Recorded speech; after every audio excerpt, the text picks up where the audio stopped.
एक एक करके वे कीड़े विराज के शरीर पर चढ़ने लगते हैं और आंख, नाक और कान से अंदर जाने लगते हैं। उन कीड़ों को अपने शरीर से हटाते हुए विराज डर से जोर जोर से चीख रहा था। आधी रात का समय था। शहर की भागम भाग से दूर एक कब्रिस्तान में दो दोस्त ऋषि और विराज फावड़े से एक कब्र को खोद रहे थे।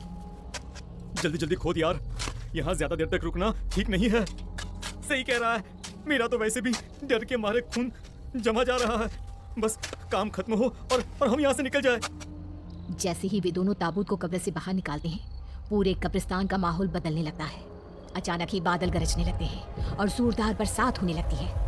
यार अभी कुछ देर पहले तक तो सब ठीक ठाक था, अचानक यहाँ बरसात कैसे होने लगी? मुझे यहाँ पे कुछ ठीक नहीं लग रहा यार।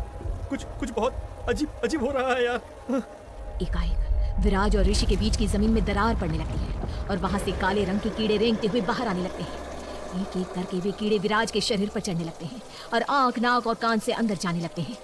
उन कीड़ों को अपने शरीर से हटाते हुए विराज डर से जोर जोर से चीख रहा था, लेकिन जमीन से निकलते सैकड़ों कीड़े उसके शरीर में घुसते ही जा रहे थे।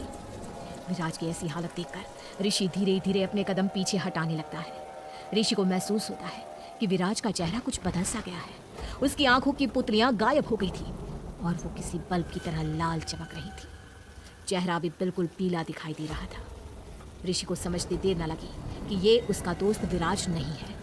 कुछ भी सोचे समझे बिना उसने उल्टे पैर वहां से दौड़ लगा दी। ऋषि के वहां से जाने के बाद विराज ने दोनों हाथ फैलाकर आसमान की ओर देखा और एक जोरदार दहाड़ लगा दी। विराज की भयानक चीख सुनकर आसमान में एक साथ ढेरों चमगादड़ उसके सर के ऊपर आकर गोल गोल चक्कर लगाने लगते हैं और उनमें से एक चमगादड़ आकर उसके कंधे पर बैठ जाता है।